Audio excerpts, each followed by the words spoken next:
Question number 2, Metiria Turei. Tēnā koe, Mr Speaker. Tēnā koutou te whare. My question is to the Prime Minister and asks, katoa ia, I runga I te mana o tana korero, I will lead a government that will govern for all New Zealanders. The Right Honourable Prime Minister. Mr Speaker, yes, and we are doing that. Supplementary. Supplementary question, Metiria Turei. Does the Prime Minister think he's been successful in governing for all New Zealanders when the top 10% of households now control more than 50% of the country's wealth, while 40% Order, bring the of question families to a conclusion. share just 3% between them? The Right Honourable Prime Minister. In answer to the first part of the question, yes. Mr Speaker, that stat hasn't changed. That around 50% of net worth is held by about 10% of households. It's the same as it was reported in 2003, 2004, Mr Speaker. But also, as the report itself says, the member actually needs to look at a number of different reports, including income inequality, which has been quite static over the last decade. Supplementary. Supplementary question, Metiria Turei. Does the Prime Minister regret giving tax cuts to the wealthiest, cutting KiwiSaver for everybody else, and not building homes after the GFC, given the effect has been a broken economy where 40% of families now have to share just 3% of the country's wealth between them?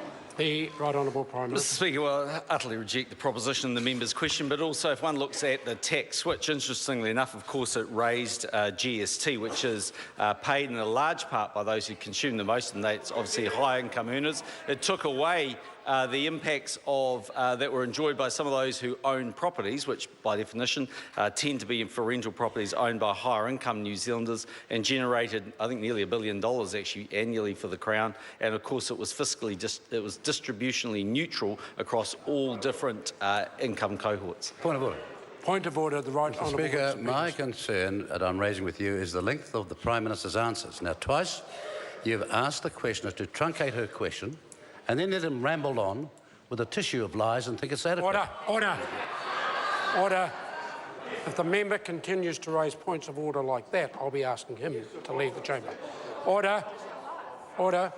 I'm on my feet, Mr Brownlee, in case you hadn't observed. The problem is with these long supplementary questions, which are becoming in themselves statements.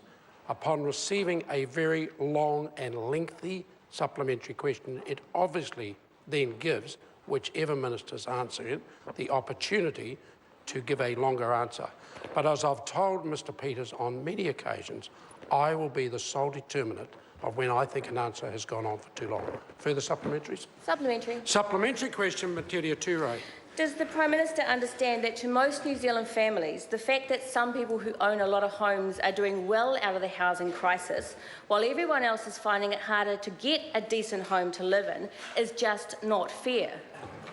The Right Honourable Prime Speaker, Minister. first, as I say, those numbers haven't changed dramatically. Secondly, what I would say is that's why the government's trying to support New Zealanders to move into their own home through things like KiwiSaver Home Start. Supplementary. Supplementary question, David Seymour. Has the Prime Minister seen any other recent reports that 3% of income taxpayers pay a quarter of all income tax? The Right Honourable Prime Minister. Mr Speaker, I have seen that report. I've also seen one that says that 11% of taxpayers pay 50% of all tax in New Zealand. Supplementary. Order, order, order, order. Supplementary question, Metiria Turei. Thank you, Mr Speaker. Does the Prime Minister understand that it's not just about data and graphs, but about the kids who are growing up without a warm, dry, safe home to live in, parents who have to choose between paying the rent and putting food on the table, and elderly people who are shivering through this winter because they can't afford to turn the heater on? The Right Honourable Prime Minister. Mr Speaker, well, the member then would be well versed to understand the changes to New Zealand super under a national-led government. They've gone up, I think it's $124 a fortnight for a married couple.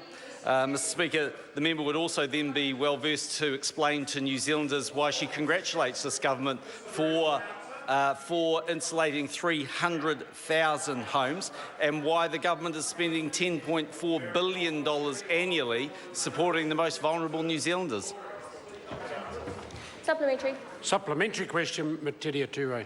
Does the Prime Minister understand that this increasing gap between the haves and have-nots is also about people's inability to build up wealth over time, to save for a rainy day, for young people to be able to save to buy a house, and for middle-aged people to save for their retirement, all of which have gotten harder under his government? The Right Honourable Prime Minister. Mr Speaker, I think the member's wrong in the assertion she makes, but that's one of the reasons why the government has been so focused on growing the economy. It's why we're proud of the fact the economy's generated 200,000 extra jobs over the last 3 years, and why we're confident that the economy will generate about another 170,000 jobs by 2020. Supplementary. Supplementary question, Metiria Turei.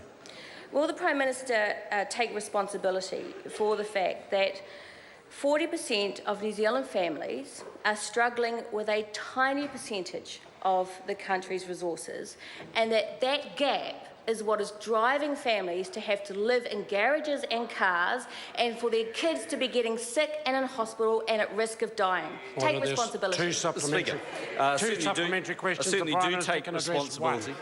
Sorry, Mr Speaker, I certainly do take responsibility for the fact that we spend $10.4 billion supporting the most vulnerable New Zealanders. I take responsibility for the fact that we were the first government in 43 years to raise benefits. I take responsibility for the fact that we've provided free doctors' visits for under 13s. I take responsibility for the fact, Mr Speaker, that we've run a breakfast in schools program, and that we've maintained working for families. Question number 3.